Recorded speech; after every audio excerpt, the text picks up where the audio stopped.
OK, alors aujourd'hui, du coup, on va faire la conf sur les hémoglobinopathies que je devais vous faire normalement en mai, mais malheureusement, j'ai pas pu, être là pour vous. Donc on va la faire aujourd'hui.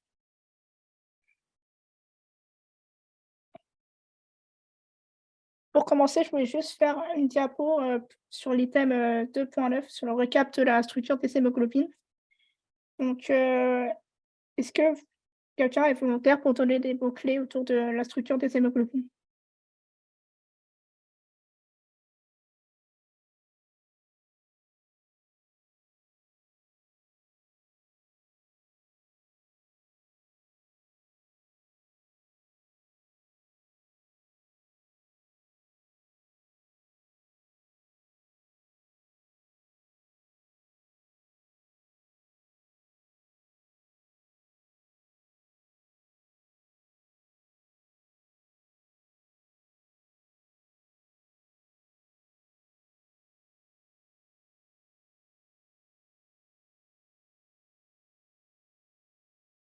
Est-ce que vous voyez quand je bouge les diapos?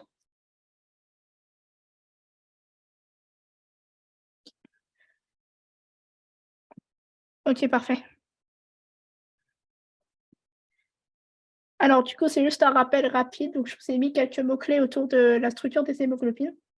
Donc, ce sont des hétéroprotéines. Le contraire de hétéroprotéines, c'est holoprotéines. Pour les QCM, c'est important. Donc, il y a une partie protéique, qu'on appelle l'apoprotéine, et une partie qui n'est pas protéique, qui est le groupement prostétique. Donc ici, c'est la j'ai mis d'autres mots-clés aussi. Donc l'hémoglobine, c'est une chromoprotéine puisqu'elle est pigmentée et une métalloprotéine puisqu'il y a un atome, de fer dedans. Là, je vous ai remis les différents types d'hémoglobine avec leurs chaînes, polypeptidiques.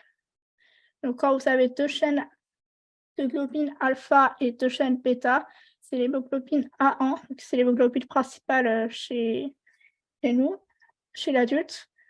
Ensuite, il y a l'hémoglobine A2 qui est composée du coup de 2 chaînes de globine alpha et 2 chaînes de globine delta.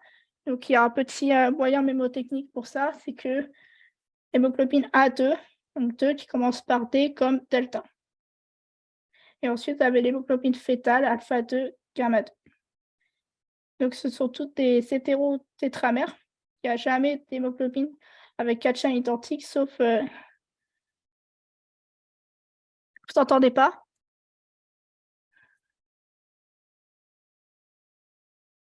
OK.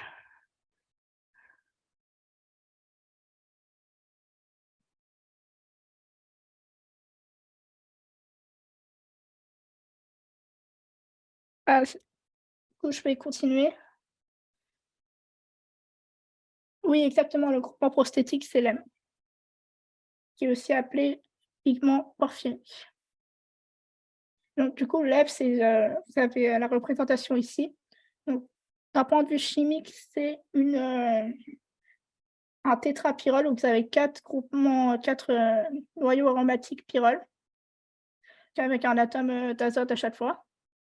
Et c'est chez cette, M dans l'hémoglobine, elle est au niveau d'une poche trophobe, donc elle est à l'intérieur de la globule.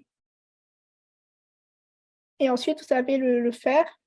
Donc dans l'hémoglobine, le fer, c'est le fer ferreux, Fe2+. Vous en avez 4 par hémoglobine puisque vous en avez 1 par M.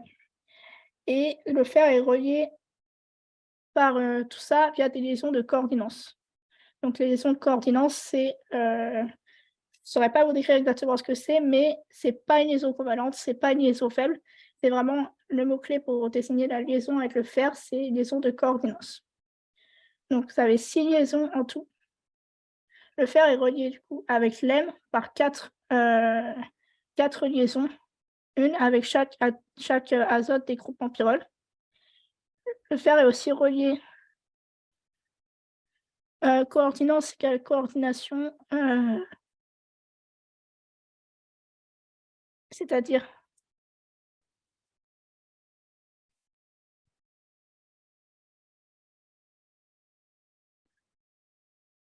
Est-ce que c'est un synonyme?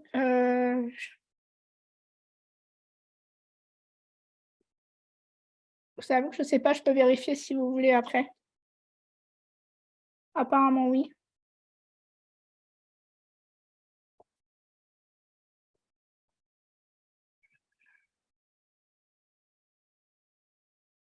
De rien. Et du coup, OK, bah, apparemment, c'est pareil. Je vais vérifier et je vous dirai après sur le Discord. Et du coup, le fer, donc il est lié à l'hème avec, les groupements pyrrole. Il a aussi une liaison avec la globine directement. Donc là, c'est un peu du détail, mais je crois que c'est déjà tombé, dans des QCM. Il est relié avec, l'histidine proximale de la globine. Et ensuite, vous avez une dernière, liaison avec l'oxygène. Et à savoir que l'oxygène, je ne l'ai pas marqué ici, mais il va être relié, enfin, il va être relié avec la globine via l'histidine distale. Est-ce que vous avez des questions par rapport à cette partie?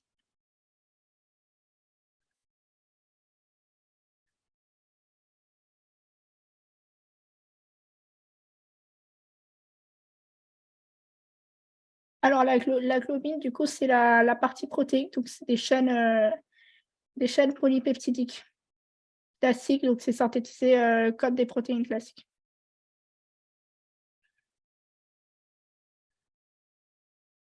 Du coup, l'hémoglobine, c'est 4 chaînes de globine identiques 2 à 2. Avec chaque globine, il y a une, molécule d'hème qui est, à dire dans la poche hydrophobe de la globine et sur chaque hème, il y a un atome de fer et du coup, il y a 4 sites de liaison pour l'oxygène.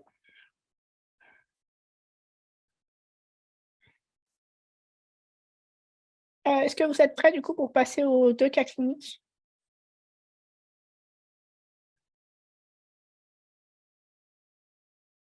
OK.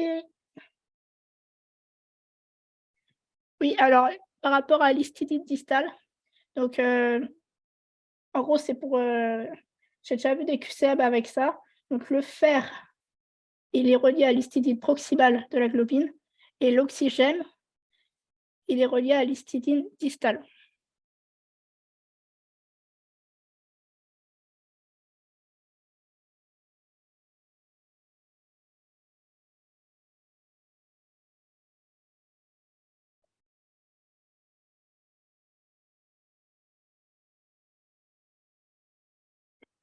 Du coup, on va passer au premier cas.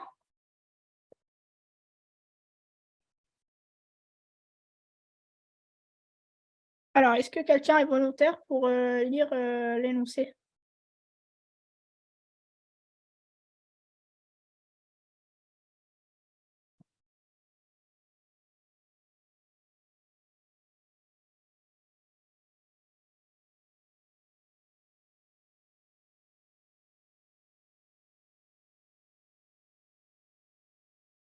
OK, alors du coup, je donc c'est un cas autour de monsieur X, donc qui est un trentenaire d'origine italienne, qui est en parfaite santé et il va faire une collecte de sang et dans ce cadre, il y a un bilan sanguin qui a été réalisé. Du coup, il y a des données biologiques à analyser. Alors la première question, du coup, c'est commenter le bilan biologique. Donc là, j'ai juste mis, les valeurs usuelles et les valeurs du patient et du coup, c'est à vous de me dire ce que vous mettez, dans le commentaire.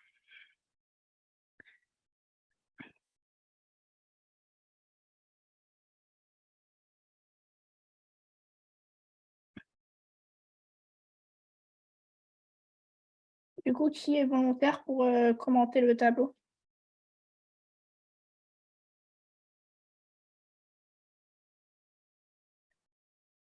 OK. Hem, Marie-Lily, tu peux commenter, oralement? Oui. OK, parfait. Du coup, j'ai mis, érythrocytose, pour l'hémogramme. Ouais, L'hémoglobine, l'hématocrite, c'était bon. J'ai calculé le VGM et le TCMH. J'ai trouvé que c'était, microcytaire hypochrome. Ensuite, les réticulocytes, ils étaient bons aussi, ferritine aussi, CRP aussi. Donc ça écartait, enfin, la CRP écartait du coup un syndrome inflammatoire. Au niveau du frottis, donc j'ai mis qu'il y avait des anomalies de forme et de taille avec enfin, présence de cellules cibles. Pour le profil électrophorétique, j'ai mis qu'il y avait une baisse de l'hémoglobine A, une augmentation de l'hémoglobine A2 et une augmentation de l'hémoglobine fœtale. Voilà. Ok, bah merci beaucoup, c'était parfait.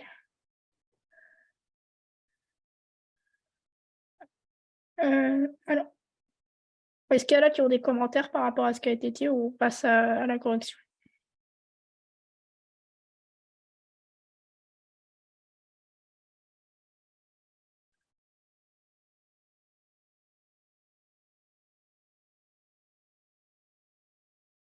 Alors, du coup, donc pour la première ligne par rapport aux érythrocytes, donc juste, tu as dit érythrocytose. Moi, je ne l'ai pas mis ici parce que j'ai vu que quand on parle d'érythrocytose, il y a vraiment une augmentation anormale de la masse sanguine, alors que là, il y a, il y a un nombre d'érythrocytes élevé, plus élevé que la normale, mais la masse sanguine est normale, du coup, on ne peut pas vraiment parler d'érythrocytose. Mais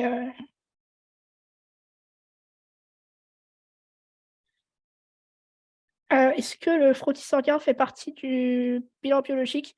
Bah, pas à proprement parler, mais je pense que vous pouvez le mettre dans le tableau quand même. Ce qu'il faut, c'est surtout pas l'oublier, dans la question. De dire que le frottis est anormal, ça fait quand même partie du commentaire à faire, pour commenter le bilan biologique. Ça peut valoir un point et c'est bête de le perdre.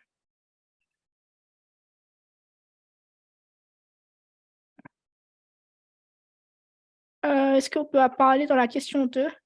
Bah oui, oui, il faut en parler aussi dans la question 2. Mais du coup, il ne faut pas hésiter si vous ne savez pas trop dans quelle question la mettre, de le mettre dans les 2. Comme ça, vous êtes sûr. C'est comme quand on vous dit, il y a une hémoculture, qui a été, qui est positive, il ne faut pas oublier de le dire, même si parfois c'est en tout petit dans l'énoncé. Il ne faut pas oublier de le dire dans le commentaire, du bilan biologique. Alors du coup, il y avait une question, je n'ai pas bien compris pourquoi on dit qu'il y a une pseudo-polyglobulie. Alors justement, c'est tout le problème de ce cas. Donc en fait, on peut pas parler, c'est par rapport à la masse sanguine. Donc une polyglobulie vraie, c'est quand il y a une personne qui va avoir une quantité de globules rouges anormale, quantité de sang anormale. Là, les érythrocytes, ils sont augmentés, mais ils sont plus petits. Donc vous avez, le VGM qui est diminué. Donc au final, ils sont augmentés, mais ils sont plus petits, donc la quantité totale d'hémoglobine de sang est normale.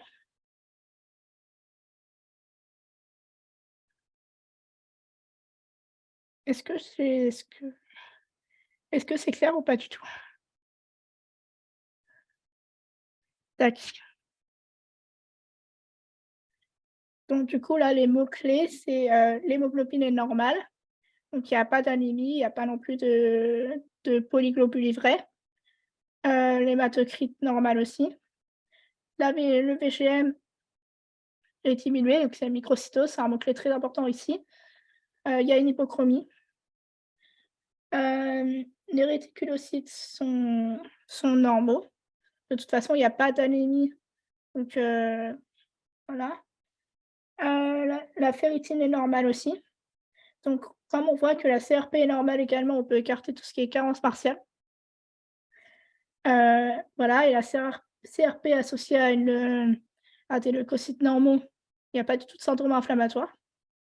Donc ensuite, j'ai rajouté le frottis ici pour, au cas où il y ait des points dessus, dans la grille de correction. Donc il faut bien préciser que c'est anormal.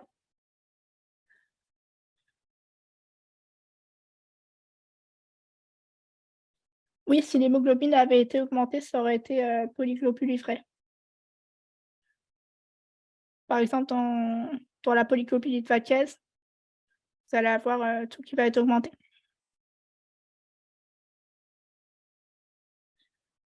Et pour le profil électrophorétique, du coup, effectivement, il y a diminution de l'hémoglobine A, une légère augmentation de l'hémoglobine A2 et une augmentation de l'hémoglobine fœtale qui est normalement à l'état de trace.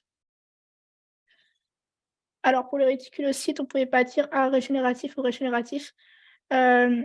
Justement, on ne peut pas le dire là parce qu'il n'y a pas d'anémie.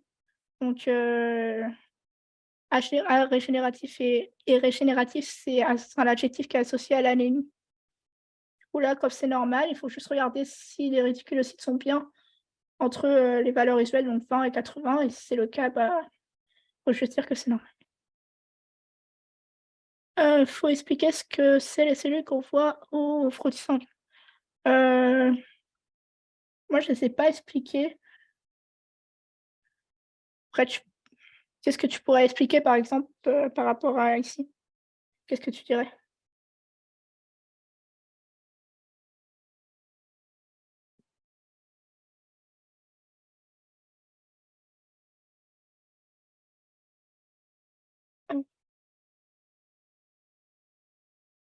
Genre signe de dysérythropoïèse. Heu,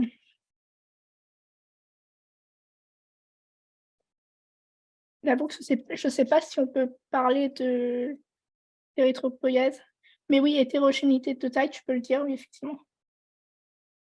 Oui, tu veux dire définir, à chaque fois, oui, tu peux le faire.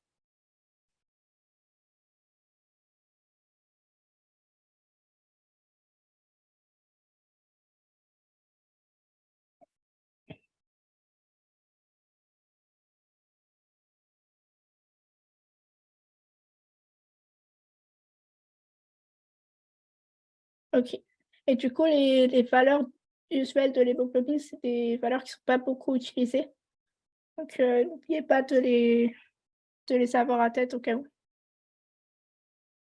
Avec du coup l'hémoglobine A qui est entre 95 et 90, largement majoritaire. L'hémoglobine A2 qui est, très peu présente, mais quand même inférieure à 3,5, et l'hémoglobine fœtale qui est, très, très rare.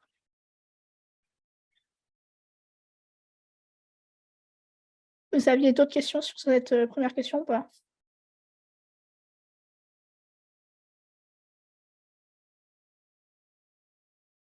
Tac. Du coup, on va passer à la deuxième question. Proposer une hypothèse diagnostique, et quelle est l'anomalie moléculaire associée? Donc déjà par rapport à l'hypothèse diagnostique, qu'est-ce que vous avez mis? Ouais, très bêta-thalassémique hétérozygote, exact.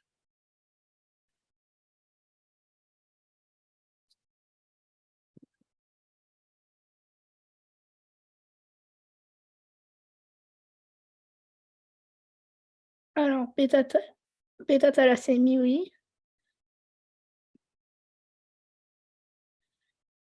Donc Carla, tu as mis toute la définition, c'est parfait.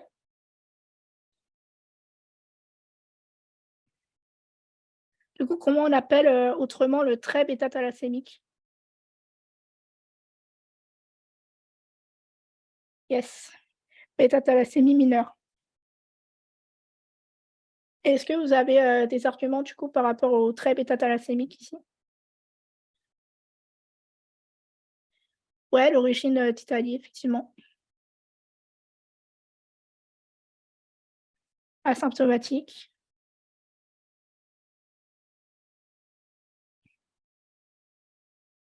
Ouais, au niveau biologique, c'est ça.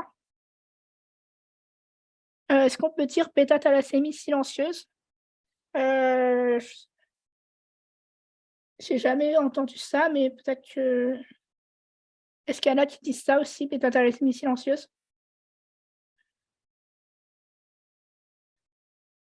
Non? Vous pouvez vérifier si vous voulez.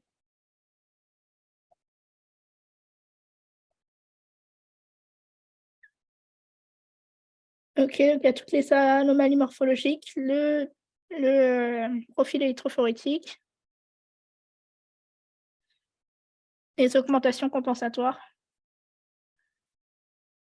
OK, parfait aussi d'exclure l'alpha-thalassémie.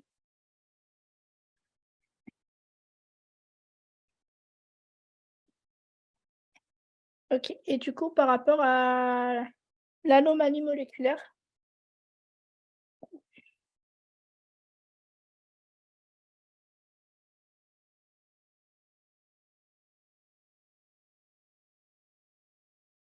mutation, De quel gène?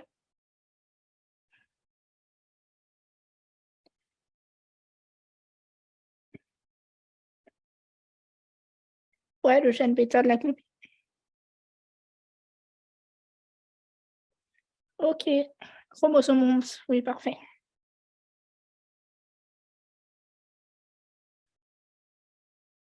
Ok, bah, je crois que vous avez tout dit. Je vais mettre la correction du coup. Alors, donc en hypothèse diagnostique, donc il ne faut pas oublier quand vous avez une question d'hypothèse diagnostique de faire du plus large au plus précis, parce que parfois les points sont beaucoup sur le plus large. Donc tout d'abord, c'est une hémoglobinopathie. Ensuite, quel type? C'est une thalassémie. Et ensuite, quel, on va dire, sous-type? C'est une bêta-thalassémie. Et en particulier une bêta-thalassémie mineure. Donc là, vous pouvez mettre la définition du coup de la maladie. Donc c'est une maladie constitutionnelle liée à une anomalie quantitative. Ça, c'est le mot-clé très important pour tout ce qui est thalassémie, c'est des anomalies quantitatives. Il manque des chaînes de globines. Elles ne sont pas assez produites. Alors, pour les arguments du coup sur la bêta-thalassémie. Donc vous avez une microcytose hypochrome. La microcytose, c'est vraiment caractéristique de la thalassémie. Parce que du coup, il y a un problème de production de l'hémoglobine. Et du coup, les érythrocytes vont se multiplier alors qu'il n'y a pas beaucoup d'hémoglobine qui a été produite et ça fait elles sont petites. Du coup, on a observé au frottis des cellules anormales, donc en particulier des cellules cibles qui se retrouvent beaucoup dans les bêta-thalassémies. Ensuite, on a tout ce qui est ethnie, donc origine ethnique. Ici, on a une personne italienne du bassin méditerranéen, qui est là où il y a le plus de bêta-thalassémie. Et ensuite, l'élévation du coup de l'hémoglobine A2 et la diminution de l'hémoglobine A1, ça évoque une bêta-thalassémie. Parce que du coup, vous avez diminution de l'hémoglobine pour laquelle il y a de la bêta-globine dedans. Pourquoi on dit cellules cibles? Bah, parce que c'est l'aspect quand on l'observe au frottis sanguin, ça fait que ça a la forme d'une cible.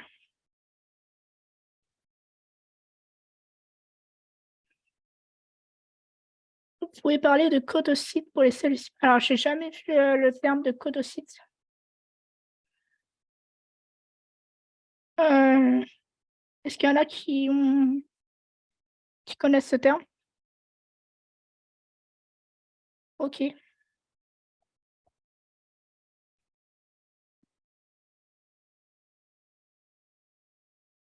ok, bah, je pense que oui.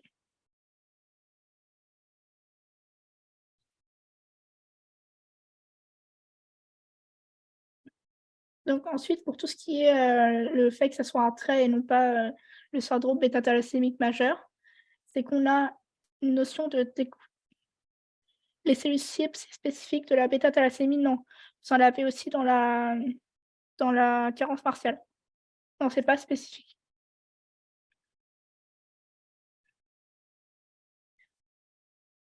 Alors, ce qui va caractériser le trait bêta-thalassémique, c'est que effectivement, c'est asymptomatique. Donc, ça va être découvert fortuitement, là, à l'occasion d'un bilan sanguin pour un don du sang, par exemple. Ensuite, on n'a pas d'anémie, ou alors une très légère anémie, on peut avoir une très légère anémie. Ici, on n'a pas du tout. Et on a du coup une pseudo-polyglobulie. Et ensuite, on a l'hémoglobine A2 qui est légèrement augmentée, parce que dans le cas de la bêta-thalassémie majeure, vous allez avoir une augmentation très importante de l'hémoglobine A2.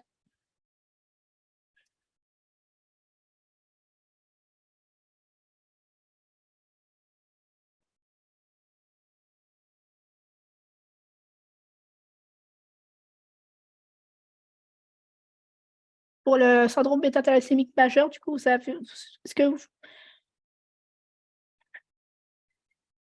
du coup, au niveau du profil électrophorétique de syndrome bêta-thalassémique majeur, est-ce que vous savez la proportion du coup d'hémoglobine fétale et d'hémoglobine A2?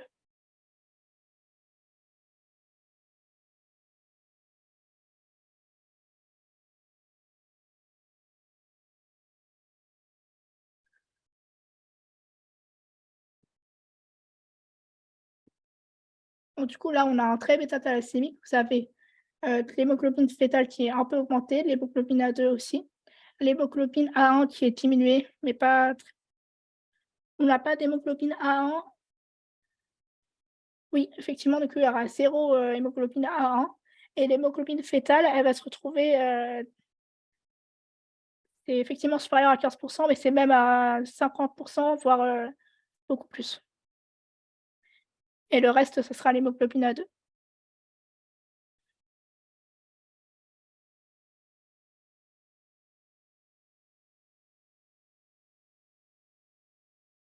Alors du coup, pour l'anomalie moléculaire associée, donc monsieur X, il a une bêta-thalassémie mineure.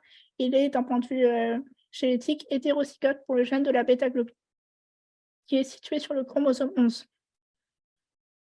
Ça je pense que vous devez le retenir que c'est le chromosome 11 pour, le gène de la bêta-globine et du coup, au niveau de l'anomalie, c'est une mutation ponctuelle. La plupart du temps, c'est une mutation ponctuelle sur une seule des 2 copies du gène. Donc vous avez un gène normal, enfin l'allèle normal et un autre gène où l'allèle va être, anormal.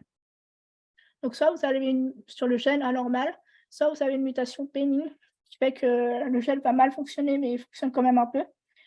Du coup, on dessine ça par l'allèle bêta+. Et si la mutation du coup du gène est sévère et fait qu'il ne fonctionne pas du tout, à ce moment-là, ça va être l'allèle avec le bêta avec, le petit 0.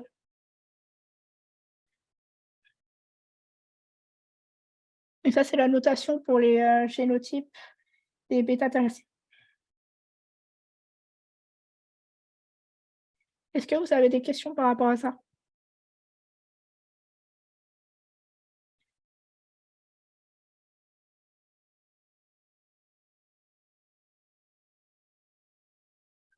Comment on sait qu'il est hétérozygote? Bah, parce que là, vous avez vraiment oui, homozygote. Oui, effectivement, homozygote égale majeur. Là, on voit qu'il a très peu d'anomalies, donc il a forcément un gène qui est normal, qui fonctionne bien.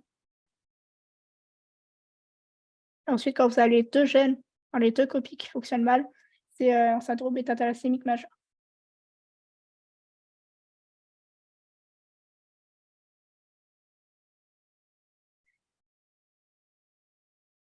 OK, du coup, on va passer à la question suivante. Alors, monsieur X et sa femme désirent un premier enfant.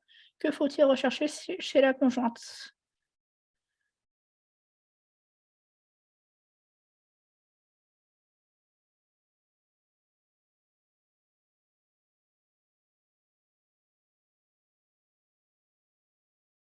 Est-ce qu'il y en a qui ont décidé?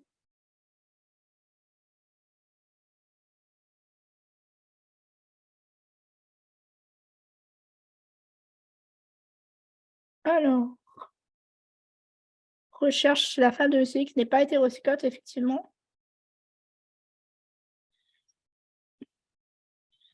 Chercher la mutation.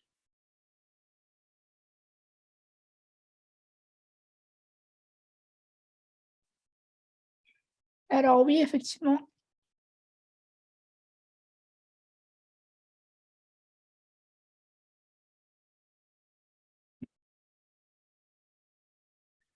Alors puis on propose diagnostic prénatal.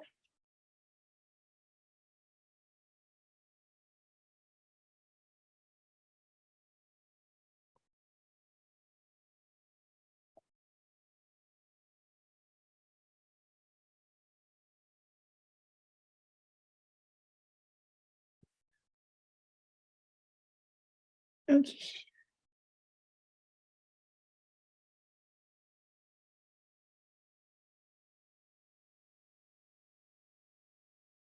OK, du coup, je vais mettre la correction pour expliquer tout, mais c'est tout ce que vous avez mis.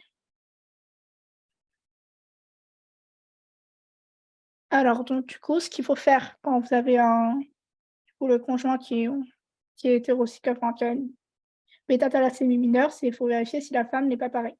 Parce que dans ce cas-là, il y a un risque que l'enfant soit homozygote et ait un syndrome bêta-thalassémique majeur.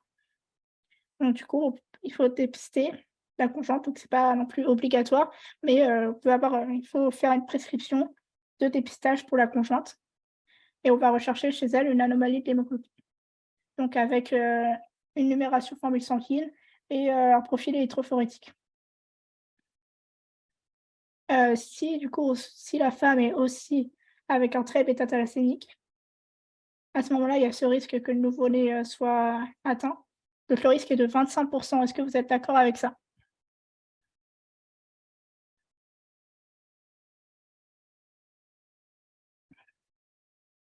OK.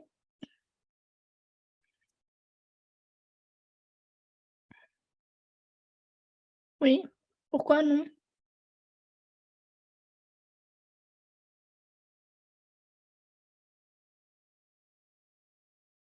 Alors si du coup on a le monsieur X qui est hétérozygote pour, le gène de la bêta-globine, sa femme est aussi hétérozygote, quel est le risque que l'enfant du coup récupère les 2 gènes, atteints?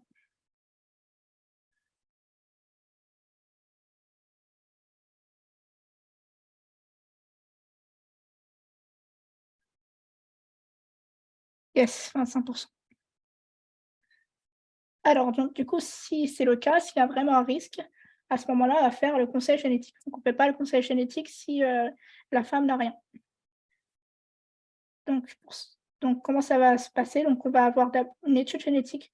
Là, on va rechercher vraiment la mutation, en cause chez les 2 conjoints avec, des méthodes de génotypage.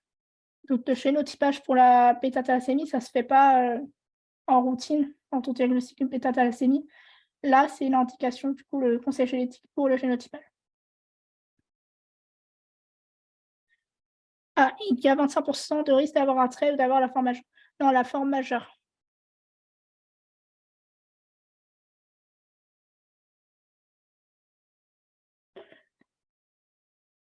Ah, s'il est malade normal et du coup, il va être avec un trait bêta-thalassémique.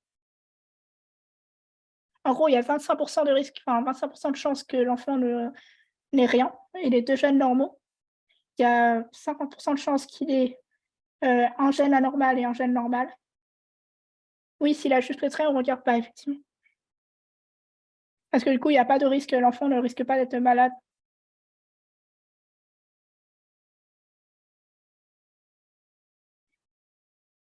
Donc du coup, le conseil génétique, on fait une étude génétique, on recherche la mutation exacte, puisque dans la bêta-thalassémie, il y a pas une seule mutation, c'est pas comme la drépanocytose où c'est toujours la même mutation, cis-glutamate valine. Là, ça peut être à plusieurs endroits du gène, donc c'est pour ça qu'on recherche et ensuite, on propose, du coup, au couple une consultation de conseil génétique. Est-ce que je pourrais faire les carrés de Punnett dans la correction? Oui, si vous voulez, je peux vous faire un arbre dans la correction. Est-ce qu'un trait thalassémique peut s'aggraver? Normalement non, s'il y a un trait thalassémique, la personne ne va pas avoir, de symptômes, ça va pas s'aggraver au cours du temps. Éventuellement, il peut y avoir une très légère anémie qui aura pas de conséquences cliniques, mais c'est tout.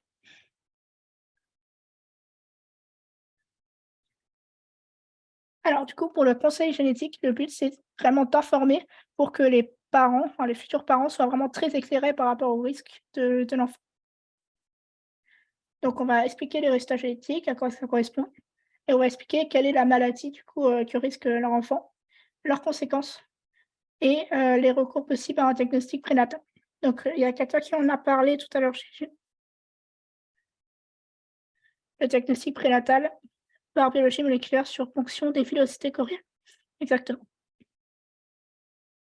et du coup, si au donc le diagnostic prénatal n'est pas obligatoire, c'est aux parents de décider s'ils veulent en faire un et si, il s'avère que l'enfant a bien un syndrome bêta-thalassémique majeur, c'est éligible à une interruption médicale de grossesse. Ah, parce que l'étude génétique, elle est faite chez les parents.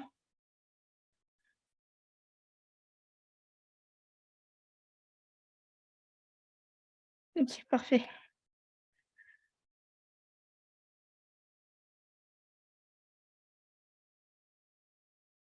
Alors, on recherche que syndrome bêta-thalassémique, pas HBS. Alors, je vous avoue que j'y avais pas pensé à la recherche de la drépanocytose. Après, là, on est sur une personne d'origine italienne qui est pas une, zone à risque zone de forte fréquence de drépanocytose. Donc je pense pas qu'on fasse la recherche.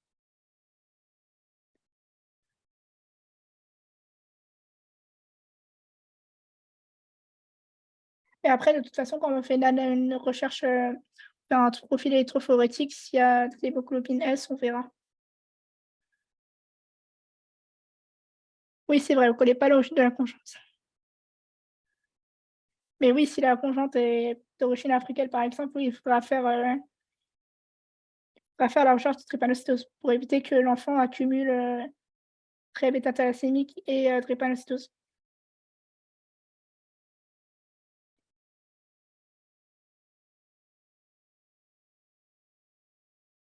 OK. Est-ce que vous avez d'autres questions?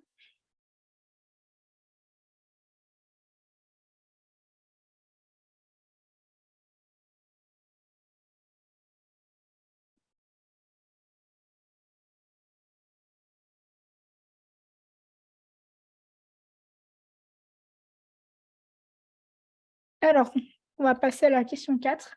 Donc, celui qui apprend que du coup Paul, un garçon de son entourage ou un garçon en général, est atteint de la maladie de Coulet. Est-ce que vous pourriez me décrire du coup la physiopathologie de cette maladie? S'il y a quelqu'un qui veut en parler oralement, c'est avec plaisir.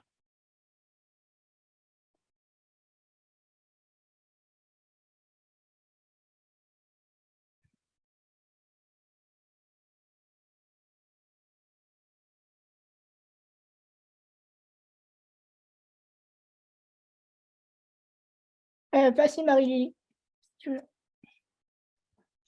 Ok, du coup, Coulet, c'est une bêta-thalassémie homozygote, donc on a l'atteinte des deux gènes, c'est cliniquement bruyant. On va avoir du coup une accumulation de chaînes alpha qui vont être pas appareillées avec la bêta. Ça va être toxique pour les érythroblastes, donc Mmh. on va avoir une érythropoïèse qui va être inefficace. On va avoir du coup une hémolyse.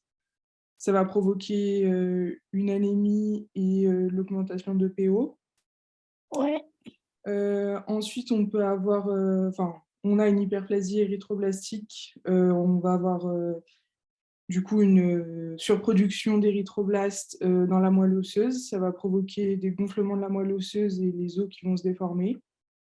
Il va aussi avoir une érythropoïèse extramédulaire, du coup sur d'autres organes. Donc, ça peut créer des hépatosplénomégalies, enfin une hépatosplénomégalie.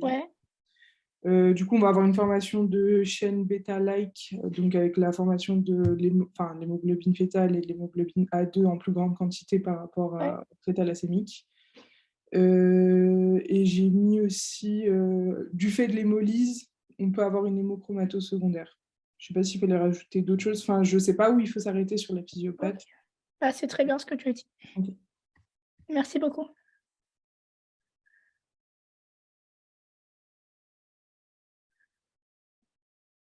OK. Alors du coup, l'anémie de Coulet, donc c'est un syndrome bêta-thalassémique majeur. Donc effectivement, on va avoir un patient qui va être homozygote, qui va avoir les 2 gènes atteints. Donc de manière détaillée, il a soit un gène qui ne fonctionne pas du tout et un gène qui fonctionne très mal, soit les 2 qui fonctionnent très, très mal. Qui fonctionnent pas du tout, pardon. Donc soit bêta 0, bêta plus ou bêta 0, bêta 0. Du coup, il va y avoir un défaut il va y avoir une absence de synthèse de chaîne de bêta-globine et du coup, il va y avoir un excès par rapport à ça de production de alpha-globine. Et du coup, les chaînes alpha seront non appareillées aux chaînes bêta et vont précipiter parce qu'elles seront en excès. Ça va donner au niveau biologique des corps de Hens au niveau du frottis sanguin et ça va être à l'origine d'une hémolyse intravasculaire. Donc, ça va donner une anémie hémolytique et aussi une splénomégalie. Ensuite, il y a tout ce qui est avortement intramédullaire puisqu'il va y avoir un problème dans l'érythropoïèse, elle va pas pouvoir bien se faire et du coup, en compensation que ça se passe mal, la moelle osseuse va produire mais ça va produire mal et du coup, ça va provoquer une expansion médulaire et une hyperplasie érythroïde. Donc, tu fais effectivement, tu l'avais dit, l'augmentation de l'EPO. Donc, on n'arrive pas à produire des érythrocytes. Du coup, on a une anémie. Du coup, ça va entraîner l'augmentation de l'EPO. Et du coup, la moelle osseuse va travailler davantage, mais elle va toujours pas réussir à bien travailler. C'est un peu un cercle vicieux. Et ça, au niveau clinique, c'est à l'origine de déformations osseuses qui sont très caractéristiques dans la bêta-thalassée. Et ensuite, donc, comme les chaînes de globine s'associent pas bien, on va pas pouvoir faire d'hémoglobine A1. Il va y avoir un défaut de la synthèse de l'hémoglobine. Du coup, ça va avoir pour conséquence une augmentation des diffusions cellulaires et des des érythrocytes qui vont être plus petits, avec une anémie microcytaire. Et là, dans le cadre du syndrome bêta-thalassémique majeur, on va avoir un syndrome anémique sévère.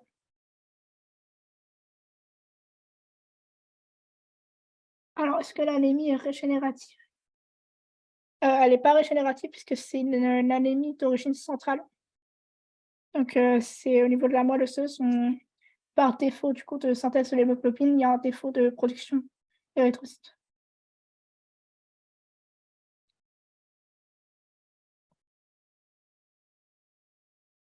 Après, effectivement, il y a le parti anémie hémolytique, mais ça va pas.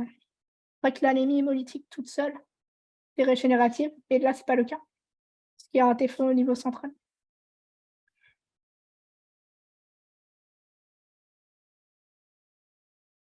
Voilà, donc si vous avez des questions comme ça au concours, n'hésitez pas à faire des flèches et développer plusieurs points pour être sûr de rien oublier.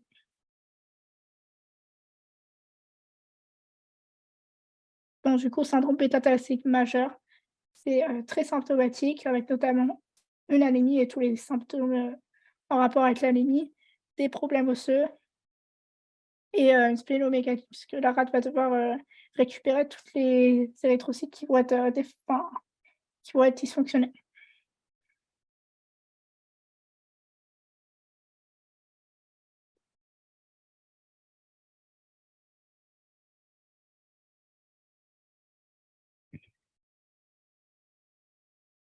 Et du coup, est-ce que vous savez s'il y a pas de traitement, quelle est l'espérance de vie des personnes avec un syndrome bêta-thalassémique majeur?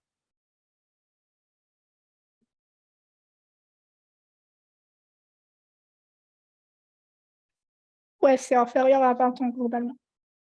Donc c'est vraiment, une maladie très grave et très sévère et c'est pour ça qu'il y a tout le conseil génétique avant qui est proposé.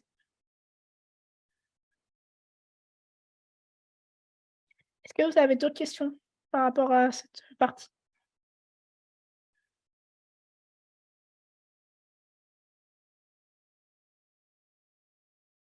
Ah oui, hépatosplénomégalie, parfois volumineuse du fait d'érythrophagocytose. Oui, c'est ça, la rate, elle va phagocyter en masse, les érythrocytes et du coup, c'est pour ça qu'elle va grossir.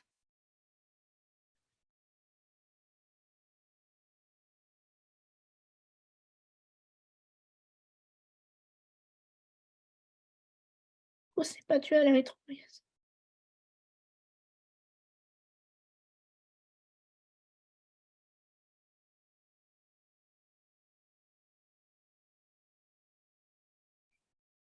Ah, du coup, comme l'érythropoïèse se passe mal et qu'il y a une dysérythropoïèse, les érythrocytes qui sont anormaux, même les érythrocytes qui vont circuler dans le sang vont être anormaux et du coup, ils vont être détectés par la rate et phagocytés.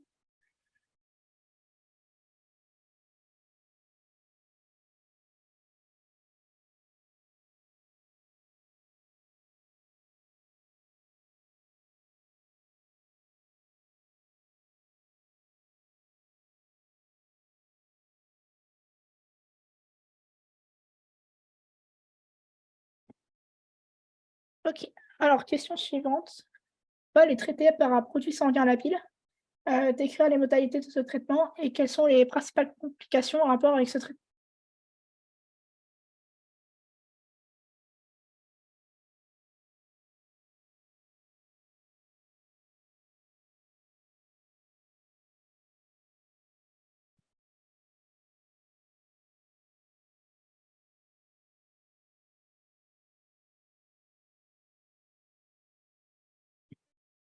Alors, culoglobulaire phénotypé mensuel, de sorte à réduire l'hypersécrétion de PO et l'hyperplasie.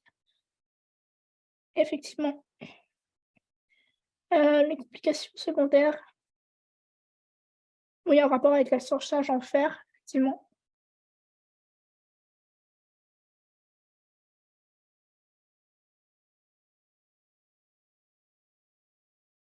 Et prévention par des chélateurs de fer par voie orale ou IV.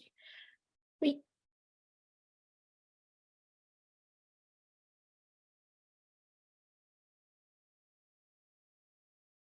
Et du coup, les transfusions, elles vont se faire pendant combien de temps?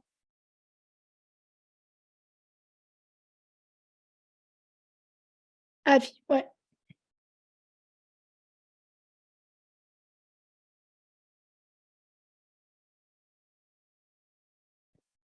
OK, parfait. Alors, donc du coup, le traitement, ça va être des transfusions répétées et chroniques.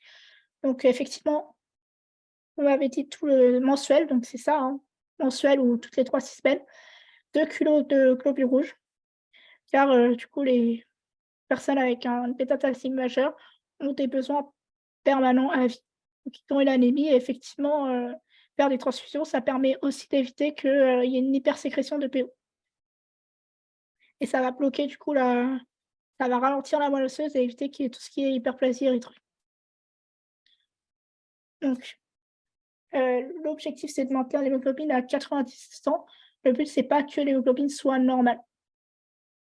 Donc enfin, faut qu'elle s'équilibre, mais pas non plus en trop grande quantité.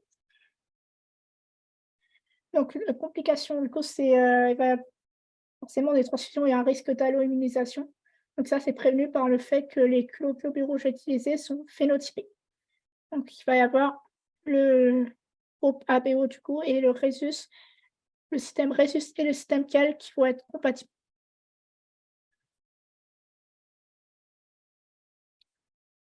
Alors bonne question, pourquoi il ne faut pas que l'hémoglobine soit normale? Heu,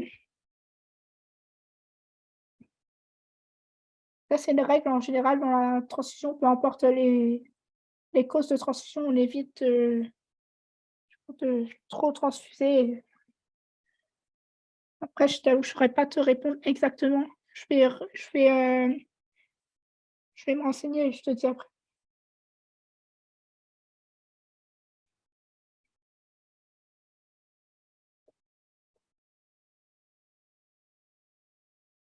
Alors, est-ce qu'on peut rajouter la greffe de cellules souches et la spléectomie? Alors pour la spléectomie, il me semble que c'est plus vraiment indiqué et recommandé dans la bêta-thalassémie et effectivement la greffe de cellules souches, donc c'est le traitement curatif, seul traitement curatif, pour la bêta-thalassémie. Donc je l'ai pas mis là parce que j'ai concentré la question sur les transfusions de globules rouges. Mais du coup, effectivement, tu as raison, si on pose une question générale sur les traitements, il faut dire, du coup, qu'il y a un traitement curatif allogreffe de cellules souches hématopoïétiques.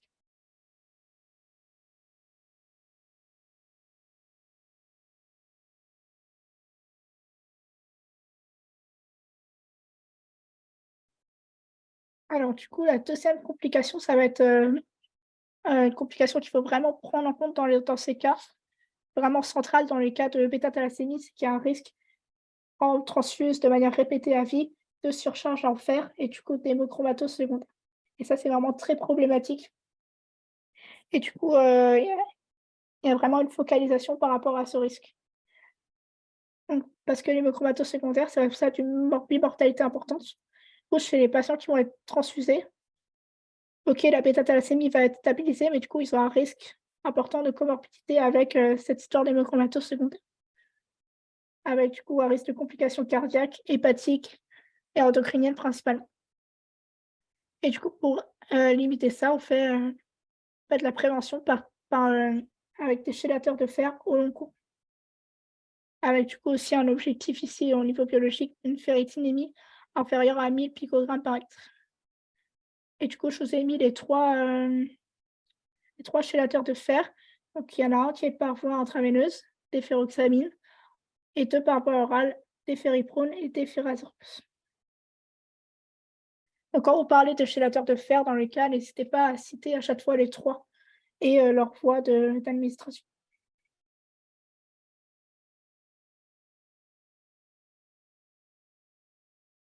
Est-ce que vous avez des questions par rapport à ça?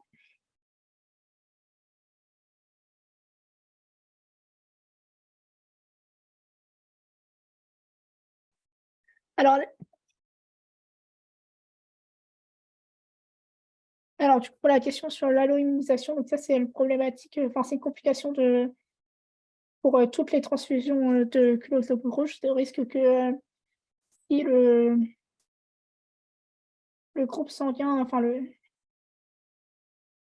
phénotype sanguin de la personne n'est pas, exactement le même que le phénotype des globules rouges qui sont injectés, il y a un risque que le patient développe des anticorps et que du coup après il s'immunise contre les globules rouges qui vont lui être injectés et que ça soit plus efficace. Du coup, on utilise des globules rouges qui vont être phénotypés, qui vont être extrêmement proches de ceux du patient.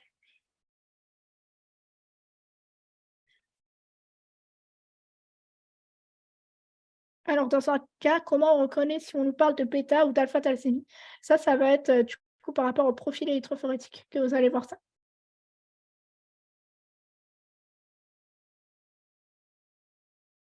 En gros, là, dans notre cas, on avait, l'hémoglobine A1, du coup, qui est composée de bêta-globine qui est diminuée, donc ça veut dire qu'il y a un problème au niveau, de la bêta-globine et c dans le cas des alpha-thalassémies, c'est toutes les hémoglobines où il y a de l'alpha-globine dedans qui vont être diminuées.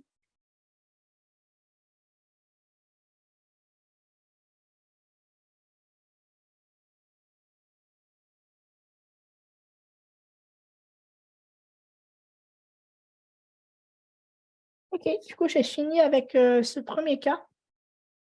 Donc, est-ce que vous avez des questions par rapport à la bêta-thalassémie ou vous souhaitez, passer au deuxième?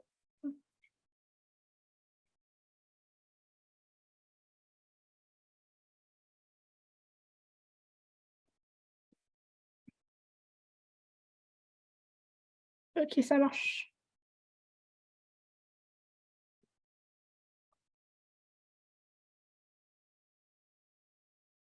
Alors donc deuxième cas, c'est, William, du coup, qui est fils d'un couple camerounais, qui est amené aux urgences pour de fortes douleurs abdominales à la suite d'une baignade à la mer. À l'examen clinique, on a un ictère, coloration jaune des conjonctives, une splénomégalie, de la fièvre et le bilan biologique montre une anémie hémolytique sévère. Donc la première question, c'est une question générale, par rapport à du coup les anémies hémolytiques. Donc d'abord, quels sont les marqueurs d'hémolyse pour, témoigner d'une anémie hémolytique?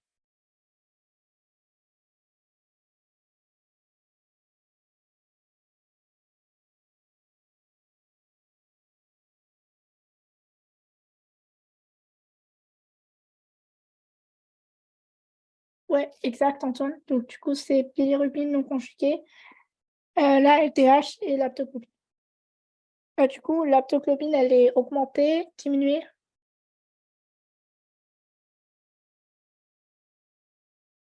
effondrée, ouais, effondrée,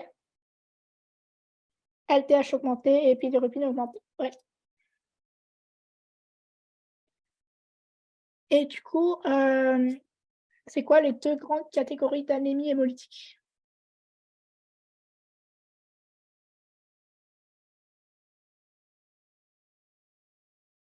Ouais, corpusculaire et extracorpusculaire. Est-ce que vous avez des exemples d'anémie, hémolytique intracorpusculaire?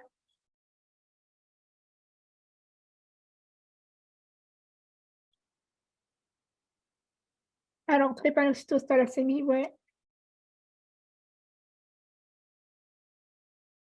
Hémoglobinurie, spérocytose héréditaire, ce qui va être anomalie de membrane, anomalie, ouais, exact. Anomalie de membrane, anomalie de l'hémoglobine, l'hémoglobinopathie et les déficits enzymatiques. Et du coup, par rapport aux causes extracorpusculaires, immunologiques et non immunologiques. Ouais.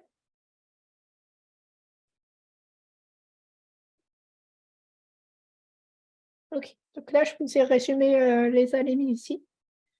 Donc ça peut servir pour, je pense, n'importe quel cas d'hémato, on peut vous poser ce genre de questions générales.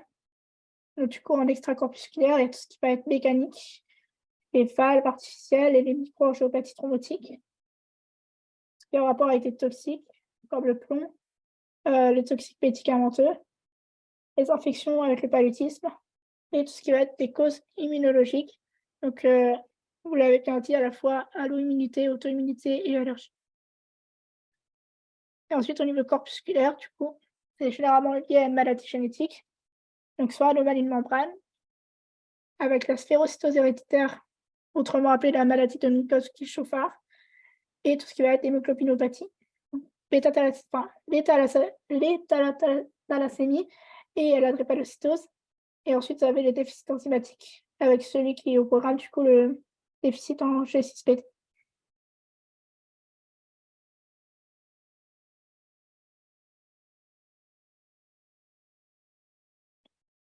Alors, deuxième question, des hématies en forme de faux ont été observées au produit sanguin. Proposer une hypothèse diagnostique.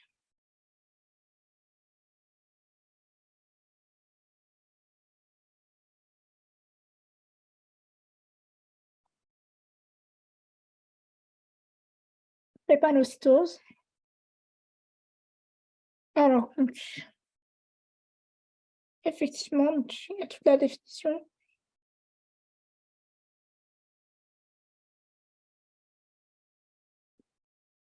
La mutation en cause substitution du glutamate en position cis-valine de la chaîne bêta. Production d'hémoglobine S.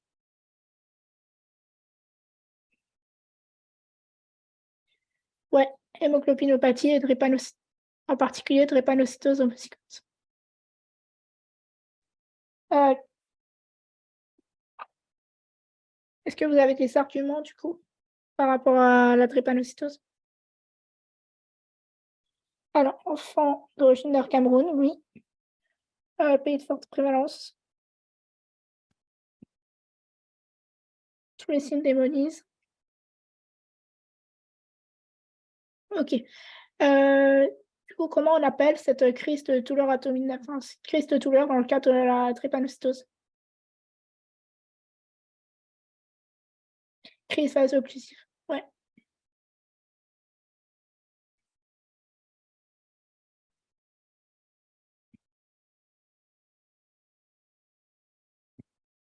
Ok. Donc, on verra dans la question suivante tous les mécanismes physiopathologiques que vous avez commencé à citer. Donc, effectivement, l'hypothèse diagnostique ici, c'est précisément du coup, la crise vaso-occlusive. Là, l'enfant, il a des douleurs abdominales, c'est pour ça qu'il va aux urgences. Là, cette crise vaso-occlusive qui est associée au fait qu'il est drépanocytaire. Donc, j'ai mis la définition de la drépanocytose. Donc, c'est une hémoglobinopathie, cette fois par anomalie qualitative. Donc, l'hémoglobine est là, mais par contre, elle est anormale. Ce qui va avoir une mutation sur le gène de la bêta-globine, donc modification de la glutamate en valine en position 6, qui va faire qu'on va avoir une hémoglobine différente de l'hémoglobine A en normal. On appelle l'hémoglobine S.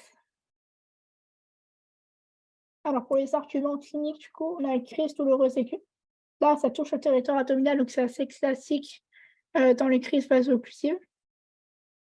On a ici une splénomégalie, à savoir que si l'enfant était plus âgé, on aurait plutôt retrouvé une, une involution de la rate. Au niveau biologique, on a une anomalie hémolytique, une anémie hémolytique, avec du coup tous les symptômes, symptômes cliniques associés, donc on a un ictère, et on observe les drépanocytes au produit sanguin. Donc la présence de drépanocytes, comme dit d'hématies en forme de faux, c'est pathognomonique de la drépanocytose. Donc on ne retrouve que pour la drépanocytose. À la différence par exemple des cellules cibles qu'on avait vu tout à l'heure, qui peuvent se retrouver dans plusieurs pathologies. Si vous avez des drépanocytes, il ne faut pas se poser de questions, c'est la drépanocytose. Au niveau épidémiaux, du coup, on a un enfant plus de 6 mois, parce qu'avant 6 mois, il y a on a beaucoup d'hémoglobine fétale. Du coup, ça va compenser cette hémoglobine S et du coup, ça va être asymptomatique avant 6 mois. On a une origine du coup dans une région de forte incidence. Et ensuite, du coup, on peut supposer que ces deux parents sont hétérozygotes et que lui, du coup, est homozygote SS et qu'il a un syndrome de drépanocytaire majeur. Est-ce que vous avez des questions?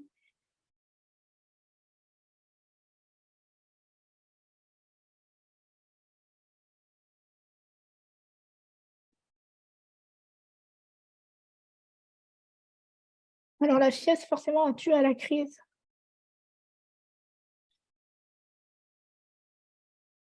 Alors oui, effectivement, la fièvre, ça peut être à la fois la conséquence, du coup, est associée à la crise ou alors la cause.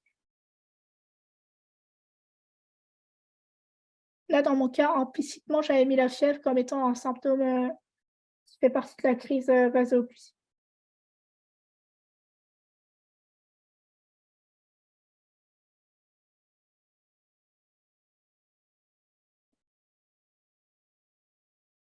Alors du coup, question 3.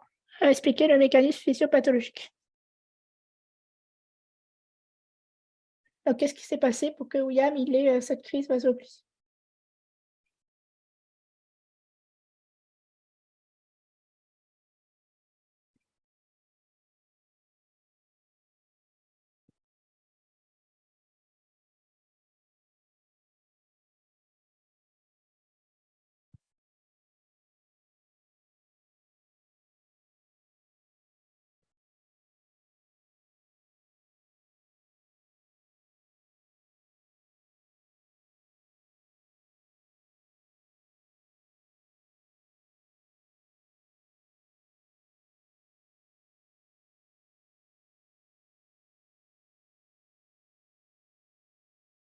Alors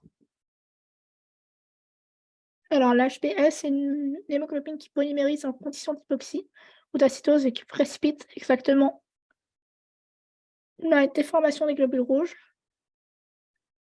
du coup, qui vont être peu déformables, à la fois peu déformables et à la fois ils vont adhérer très facilement à l'endothélium.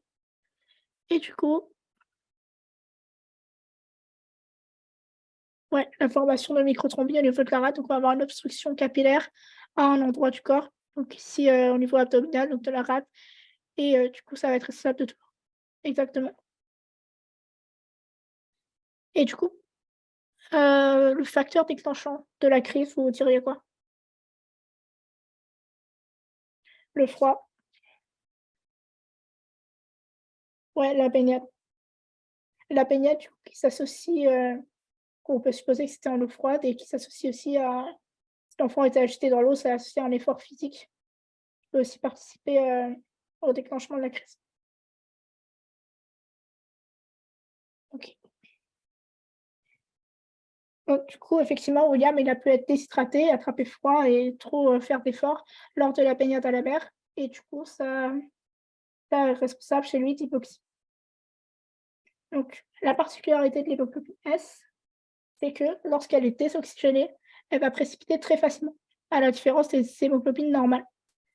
Du coup, on va avoir leur solubilité va diminuer, elles vont polymériser, ça va former des fibres dans le globule rouge, ce qui est à l'origine de leur déformation en forme de et cette déformation, du coup, est irréversible. Donc on va avoir des hématies qui vont être, déformées, rigides et qui vont adhérer facilement au niveau, de l'endothèque. Du coup, ça va induire une obstruction capillaire. Quand les hématies vont passer, elles vont avoir du mal à avancer puisqu'elles vont être, toutes rigides et en même temps elles vont adhérer, elles vont s'accrocher à l'endothélium et du coup les obstructions capillaires, c'est à l'origine d'une hypoxie, le sang va mal circuler et ça va entraîner un cercle vicieux puisque déjà il est en hypoxie et en plus de ça, les obstructions capillaires vont l'aggraver et c'est à l'origine de tout ce qui est, douleur et atteinte organique. Donc les localisations de la crise vaso-occlusive, vous avez principalement, au niveau pulmonaire avec, le syndrome thoracique aigu et au niveau du cerveau. Il y a un risque d'AVC, etc. Et ensuite, du coup, comme l'hémoglobine va être anormale, elle va s'hémolyser et c'est à l'origine du coup de l'anémie hémolytique et de tous les signes cliniques associés.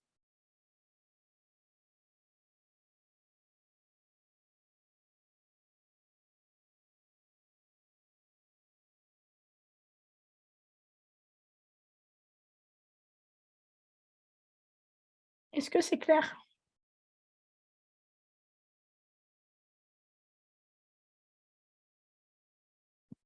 OK.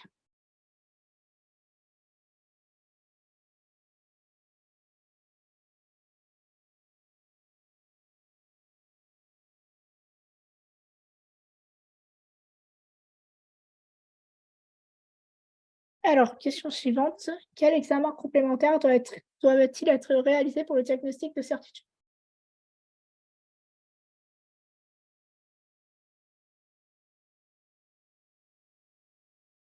HPLC, oui.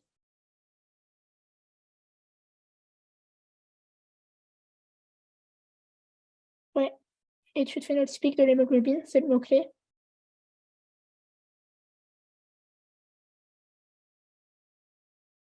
Ouais.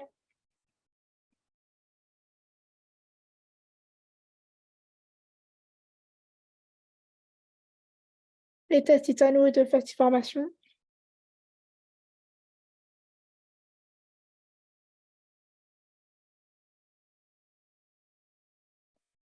OK. Alors du coup, l'objectif, ça va être de mettre en évidence, l'hémoglobine S, donc du coup pour diagnostiquer le fait que William est bien drépanocytaire et on va quantifier le taux du coup de cette hémoglobine S. S'il est bien homozygote comme on le suppose, on va avoir une hémoglobine S supérieure à 90 et une absence d'hémoglobine A. Donc on va réaliser une étude phénotypique de l'hémoglobine avec des tests distincts. Donc le but, c'est de, faire plusieurs tests. On ne diagnostique pas une drépanocytose juste avec, un seul test. Il faut retrouver l'hémoglobine S dans plusieurs tests, ce qui a un risque de faux positif. Donc qu'est-ce qu'on a comme test? On a tout ce qui va on va avoir les tests du coup que vous avez cités, Italo et de falsification. Donc ça, c'est les tests qui sont plus plus beaucoup utilisés, mais qu'il faut toujours citer. Heu, voilà et du coup, vous avez test de solubilité. Test Titano, c'est un test de solubilité. On va mesurer la solubilité de l'hémoglobine S et le test de falsification, c'est un test cytologique. On va mettre les hématies au contact de métabisulfite et on va regarder du coup au frottis si les hématies ont précipité enfin, les hématies sont sous forme de drépanocytes et ensuite vous avez toutes les méthodes, électrophorétiques, donc c'est celles qui sont, le plus utilisées, avec une méthode qualitative, l'isoélectrofocalisation et vous avez plein de méthodes quantitatives. Donc, dans différentes, d'électrophorèses dans différentes conditions. Donc là, je vous en ai cité 2. Donc vous avez, APH alcalin sur acétate de cellulose, APH acide sur citrate d'agar.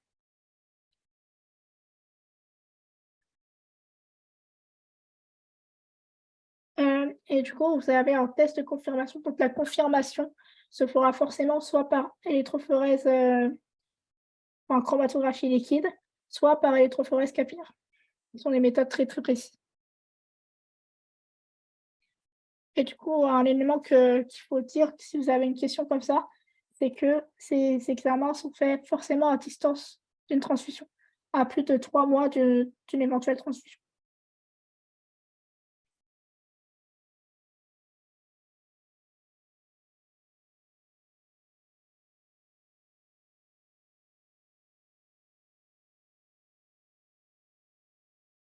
Donc les mots-clés qui sont à distance d'une crise, oui aussi.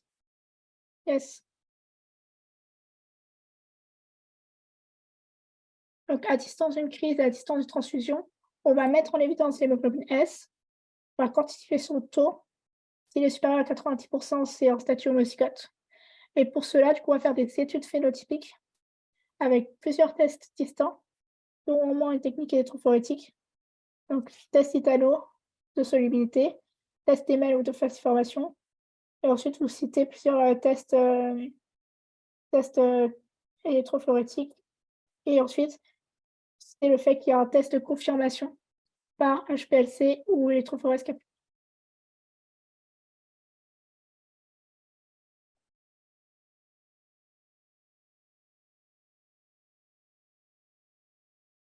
Est-ce que vous avez des questions?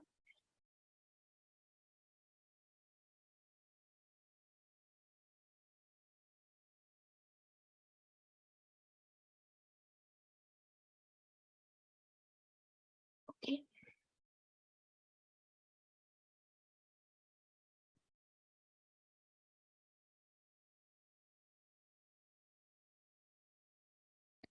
Ok. Du coup, on va passer à la question suivante.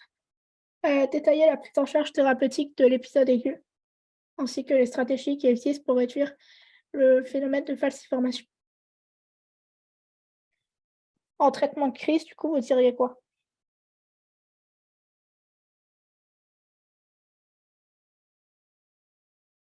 Hydratation, oui.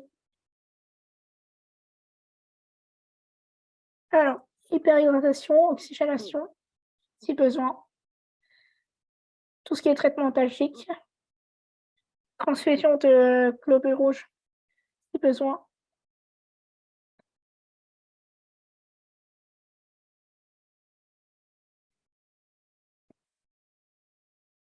Ok, et les antibiotiques, si suspicion d'épisode infectieux, ça je ne l'ai pas marqué, mais vous pouvez le dire effectivement. Et chaleur, oui. Repos au chaud.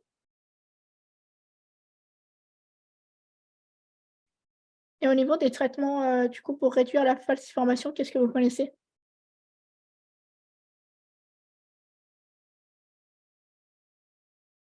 Hydroxyurée.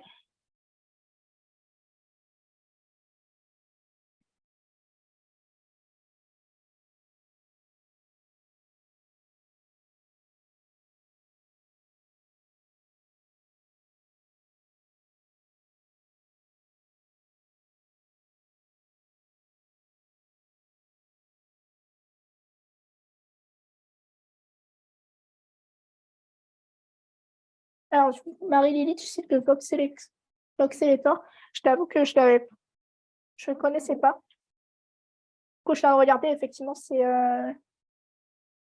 bien pour réduire la falsiformation. Du coup, je vais rajouter dans la correction après. Merci beaucoup.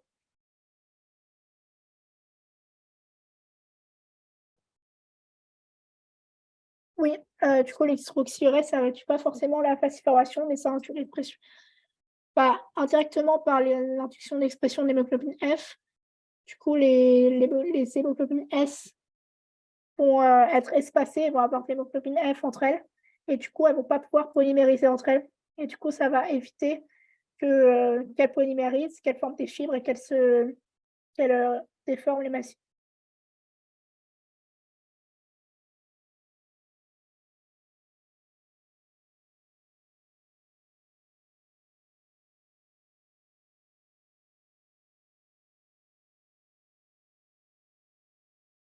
Alors, du coup, j'avais mis pour le traitement de crise, du coup, ça peut se passer à domicile ou, ou à l'hôpital si c'est grave. Du coup, il y a tout ce qui est traitement symptomatique, antalgique. Donc, les antalgiques, les mots-clés pour ça ici, c'est que ça peut être tout palier. Si besoin, on peut utiliser des opiacés. On peut aussi utiliser des anti-inflammatoires non stéroïdiens. Ensuite, il faut que le patient se repose et soit au chaud.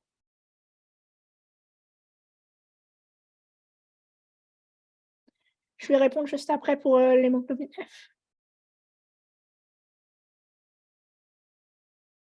Du coup, il faut surtout, très important, bien hydrater le patient, faire une hyperhydratation.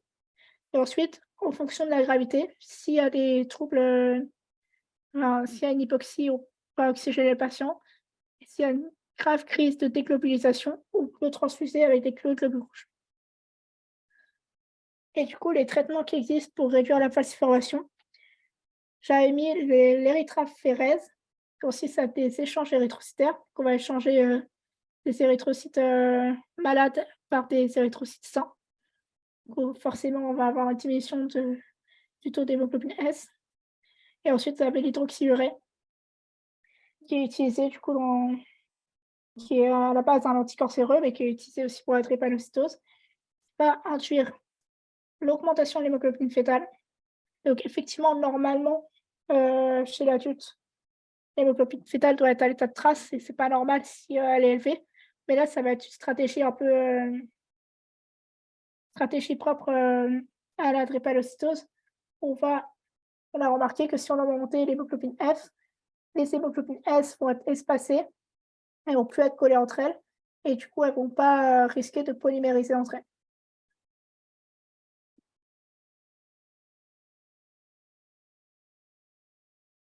Et du coup, là, n'hésitez pas à dire quelques mots sur l'hydroxyurée. Donc c'est aussi appelé hydroxycarbamide. À la base, c'est un anticancéreux, le mécanisme inhibiteur de la ribonucléotide réductase et les effets indésirables. Du coup, vous avez principalement au niveau hématologique, cytopénie, et vous avez, important, les troubles cutanés qui peuvent être très sévères avec l'hydroxyurée.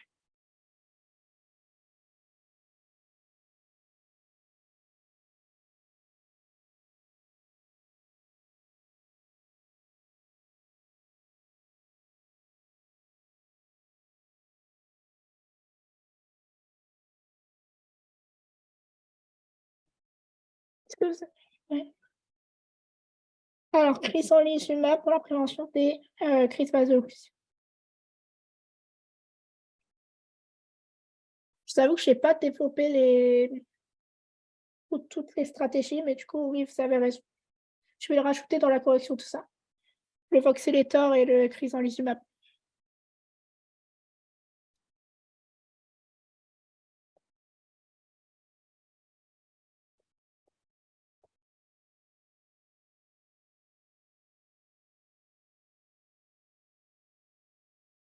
Parce que là, j'avais juste concentré sur les traitements principaux, mais effectivement, vous avez raison.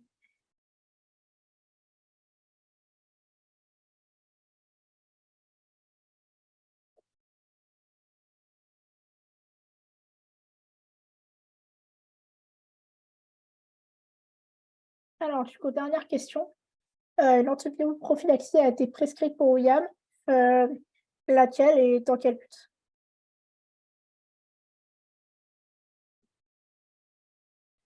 Alors, phénoxyméthylpénicilline, pénicilline V, liée à la splénisme fonctionnelle. Ouais, c'est exactement ça.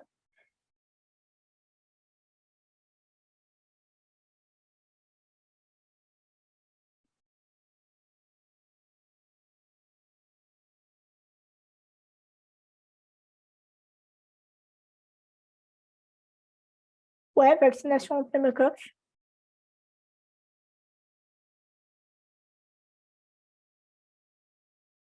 Par rapport aux vaccinations, on proposerait quoi d'autre? Méningocoque, hémophilus, ouais.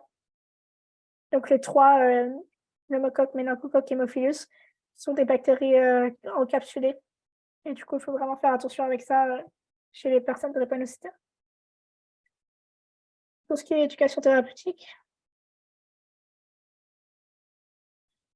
qui va être éviction des facteurs déclenchants, ouais.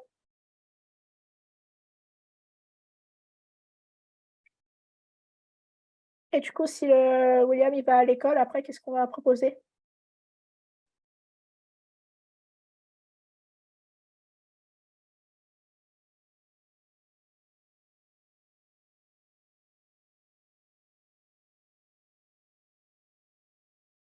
Donc tout ce qui est plan d'accueil, individualisé pour l'école, ouais, et tout ce qui est prise en charge socio-éducative en général.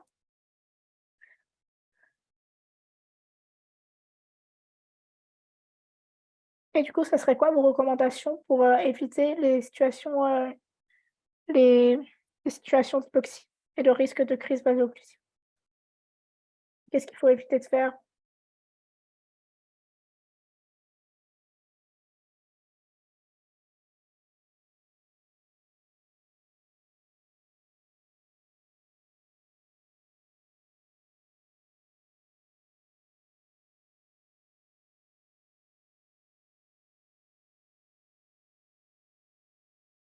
Ouais, pas d'altitude.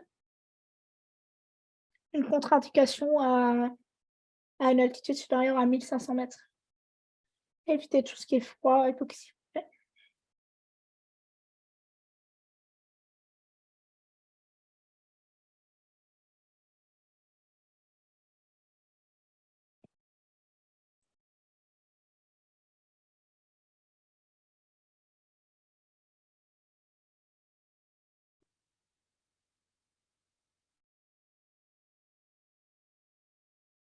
Le sport, du coup, alors il y a pas pour le sport, du coup, c'est pas contre-indiqué, mais il va falloir faire attention. Certains sports sont contre-indiqués et par exemple, si, l'enfant va à l'école, il n'est pas en soi dispensé de tous les sports, mais avec le PAI, du coup, il y aura une attention particulière par rapport à ça et si la piscine, par exemple, dans une piscine qui est trop froide, il sera dispensé.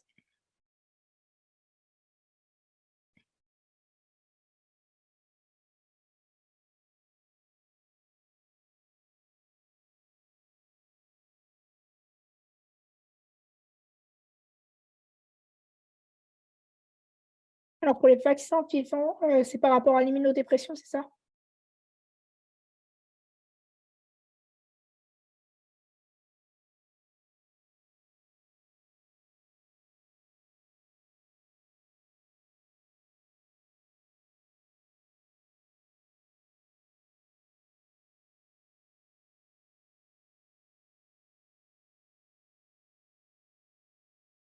Alors je t'avoue que j'ai un doute, je sais pas si, parce que du coup, d'un côté, il faut que pour les patients drépanocytaires aient bien leur calendrier vaccinal à jour et tout.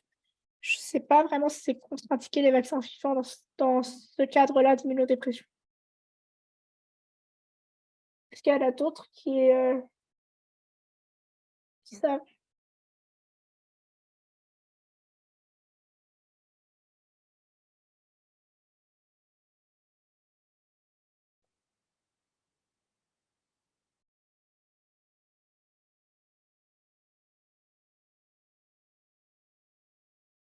Je vais regarder du coup et je te dis. Ouais, la prise en charge de la fertilité aussi.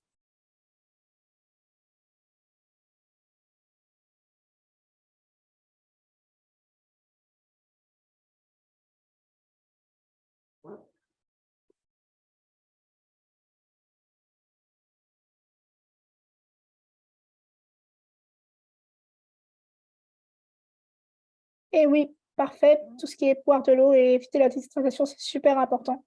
Je dirais c'est le point principal pour les recommandations, bien s'hydrater.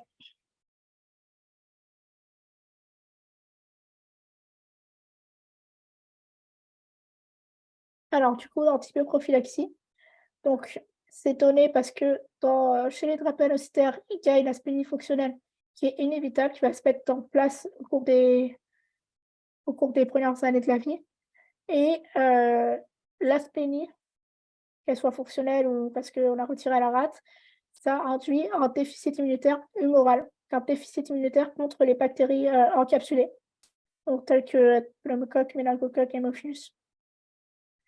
Et du coup, pour éviter les infections, en particulier les méningites, on va traiter de manière continue par pénicilline V en prophylaxie, et ce, dès l'âge de 2 mois et pendant au moins 5 ans.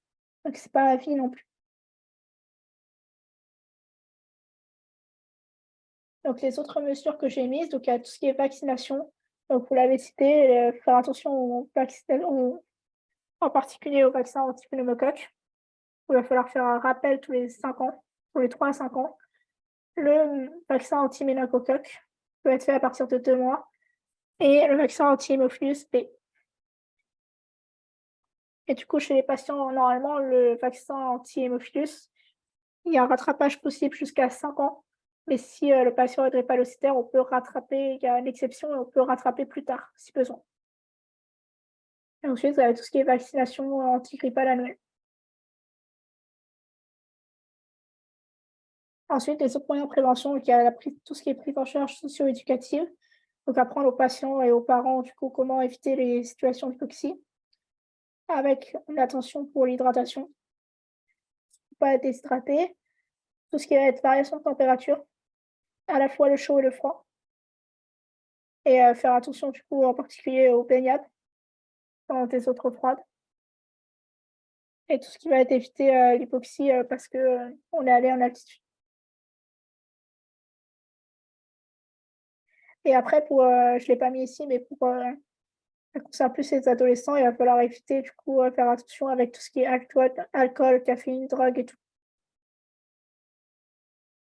et ensuite au niveau de l'école, il y a tout, les mesures qui sont mises en place et notamment les personnels, de l'école doivent, savoir comment se conduire en cas d'urgence. Ensuite, s'il y a des transfusions itératives, il y a encore, comme pour la bêta-thalassémie, la prévention de l'hémochromatose. Ça va être la même chose, on va utiliser chez fer et c'est dans le cas où le patient a plein de transfusions, ce qui est pas toujours le cas, chez les drépanocytaires et ensuite, tu rajouter la supplémentation en acide folique à cause des anémies hémolytiques et du coup, je l'ai pas mis, je vais le rajouter dans la correction, tout ce qui est prise en charge de la fertilité.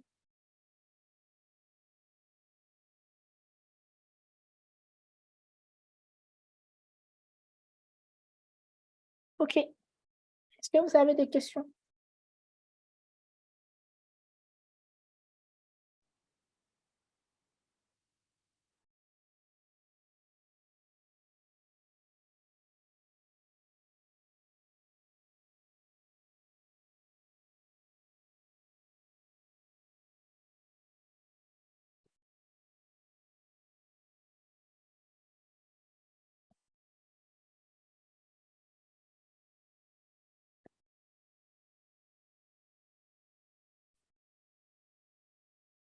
N'hésitez pas si vous avez, du coup la conf est terminée, n'hésitez pas si vous avez des questions, qui vous viennent de les poser, sur le Discord.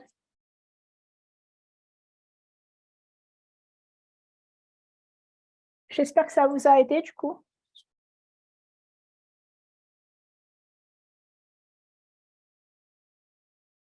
et je vous souhaite bon courage, pour les révisions.